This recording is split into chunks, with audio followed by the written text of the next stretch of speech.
craft a lot of terrain for Dungeons and Dragons. Unfortunately, some of my coolest builds only get used once because they're so unique. I wanted to create something that I can use again and again and my party never gets bored of.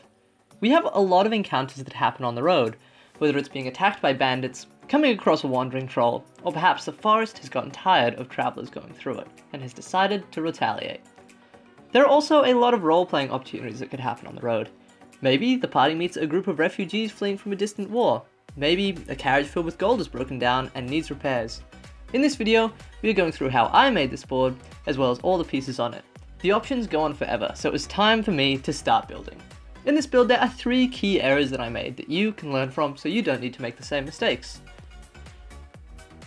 I based the build on a sheet of foam core. I wanted the area to be 10 squares by 10 squares. This gives me plenty of space for even a large party to move around. I cut the squares using a sharp Stanley knife.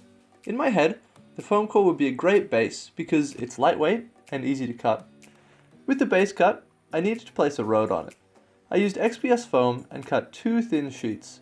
With these 2 pieces next to each other, that made up the width of the road. To position these correctly, I was careful to get them perfectly centered and used some other dungeon tiles as a guide to make sure. They got glued down with some PVA glue, and I placed a flat board with some heavy weights on it. The road will be 4 tiles wide. After that dried, I realized my first mistake. I should have drawn all of the lines on my board before I glued them down. That would have ensured that it was easier to get the board in the right place, and it would have saved a lot of time as I drew in the lines on either side. Next up was texturing the road. Because I needed a grid, I scored in lines, only going a few millimeters deep with my Stanley knife. Next, I took a dull mechanical pencil and beveled all of the cuts. The road looks pretty bad if it's perfectly smooth, so I took a stone from my garden and began texturing. This is where I realized my second error. So far, we're getting through these errors pretty quickly. The texture wasn't going as deep into the foam because the foam core was compressing under it. This meant the road didn't get as much texture as I had wanted, and it took a lot more time to get this level of texture. In the future, I would either go through the extra effort of cutting out a solid MDF base, or I would have textured the road before I glued it down. All good notes for next time, and all things you can do if you plan on making this build. Next, I decided on how to add the grid to the lands on either side of the road.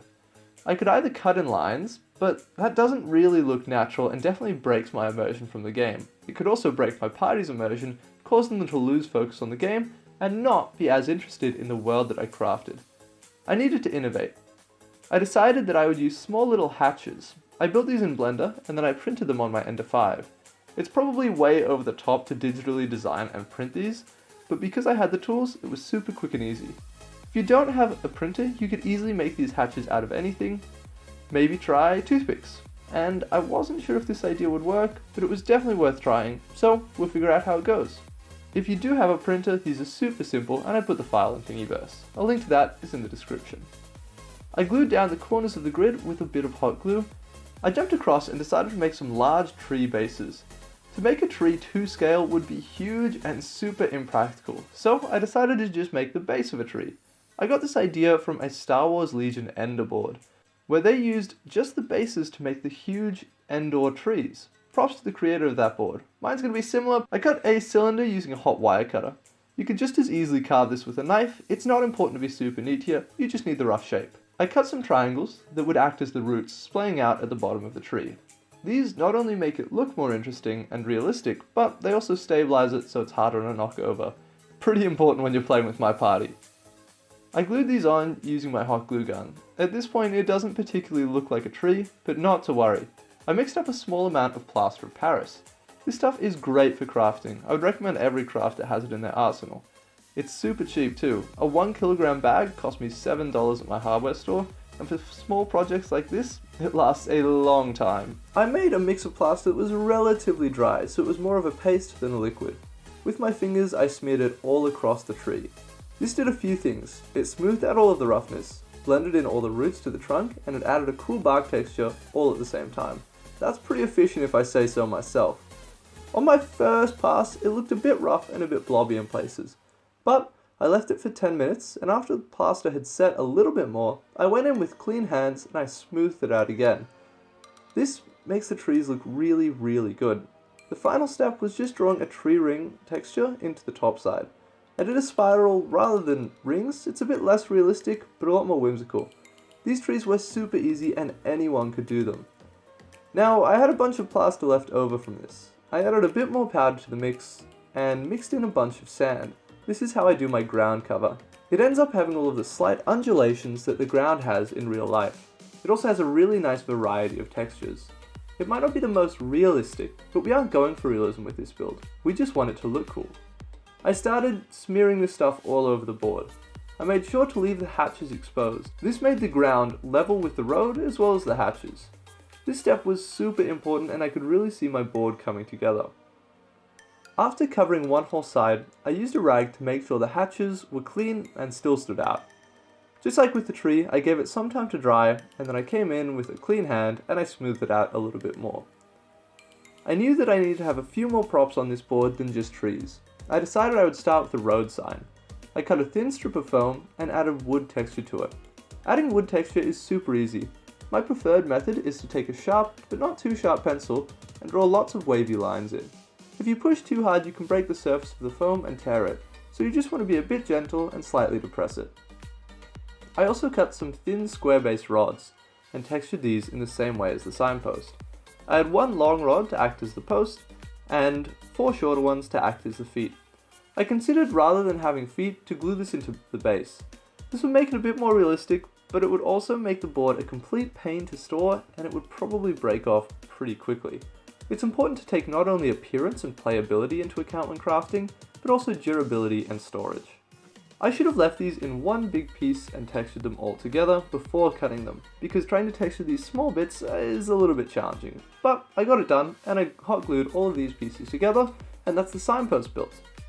Another prop that I decided to add was a wagon. It could add heaps of really cool in-game options.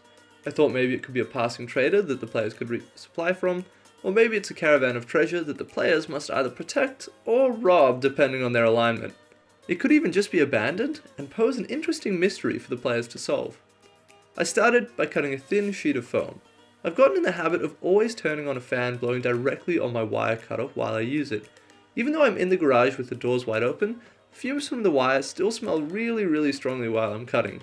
And well, because I do want to live past the age of 40, I don't think that breathing in those fumes is particularly a good idea. I also cut some small circles to act as the wheels. I was just having fun with this build, so I didn't worry about making them the exact same size or making anything perfect. While I'm cutting these, you might want to subscribe to my channel. I will put out 2 high-quality videos a week about making Dungeons & Dragons terrain, as well as various other wargames. Having learnt from my previous wood texturing error, I textured all these pieces before cutting them up. Then, got cutting. I had a rough image in my mind of what I wanted the cut to look like, but didn't have a solid concrete plan. I decided a bed 3 strips wide, with some of the smaller strips on either end, would be about the right size. I hot glued these together and added 2 long strips to the side and short strips on either end. This was the body completed.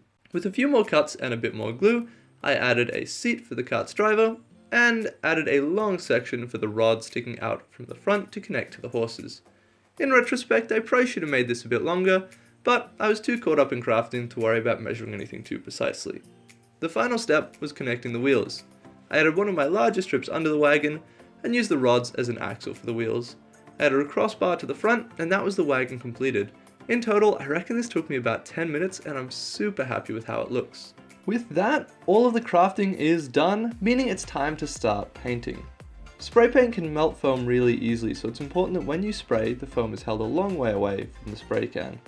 Just to be safe, I also masked my road with some tape, and then sprayed the earth brown. I also sprayed the signpost, wagon, and trees with that same brown.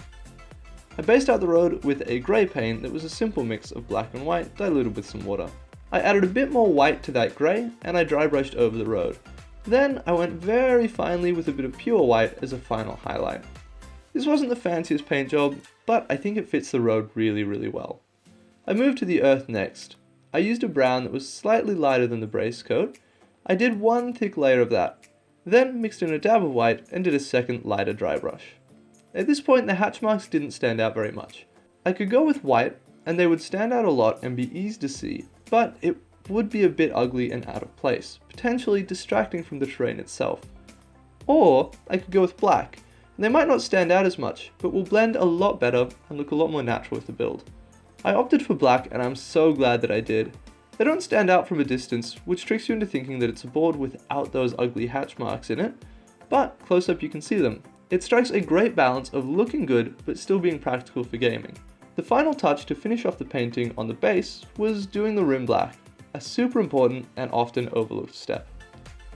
I picked up the trees for painting next. I started with a heavy dry brush of the same brown that I did my initial layer of dry brushing on the earth with, and I realized that this was my third error.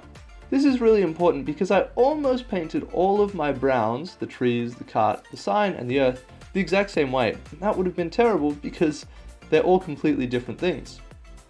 So I'm really glad that I realized this at the time and fixed it straight away. The trees need to be a different kind of brown to the earth. To solve this, I ended up basing out the whole tree with this brown, and then I mixed in a bit of yellow-orange and dry brushed that over the top. This changed the tone a lot. I painted the tops of the trees cream, where the inside of the tree is visible, and finished it with a dark brown wash. This was just brown paint, black paint, a drip of soap, and some water. Now this means that the last two things to go were the cart and the signpost. These got a smattering of base coats, and I dry brushed them all with an array of brown mixes that I just had on my palette. There wasn't really any method to this madness, and I finished it off with a brown wash. I think in the end they look alright, but maybe if I'd planned it out a bit more, they could have been a lot more impressive. The final detail was adding some words to the sign. I added leak with an arrow on one side, and K-bot with an arrow on the other side. These are two close by towns in my world. I could easily make another sign if my party was in different regions, or just forget about the sign. So that is the painting done. The next step is one of my favorites. It's flocking time. I'ma flock this board so hard. Why is that a part of my script? Working on just small sections of the board at a time, I stippled on some glue, making sure not to get 100% coverage, and then poured on a mixed green flock. If there's any imperfections in the texture of the board or on the paint job, I cover them up with flock. This is a great way to hide those flocking annoying imperfections. On the tree, I accidentally added a streak with paint, so I covered that up with a line of flock that could be a vine growing up the tree. I noticed that some of my hatches had been covered, so I wiped them off with a rag. I found another small imperfection that I missed with the flock, and I glued down a bit of clump foliage over it. This could be a small shrub. I added a few more clumps around the board to break up the ground and make it a bit more interesting than just plain flock. I also added a few flowers. Flowers are an amazing way to add a bit of colour and a bit of variety to the board. I did these sparingly, and I kept them out of areas where they might make models unstable. And those flowers were the final touch, meaning that this board is done and ready for a game. This was a super fun build. I would definitely encourage everyone to have a shot at building this one. It's a nice easy project that any beginner could do, and it has heaps of replayability from all the different scenarios that could happen on a road. While we're looking at these gorgeous final shots, I would love to hear what your ideas on what I should build next are. Someone commented on my last video that I should build a giant tree with a fully detailed interior, and I'm currently planning out how to do it.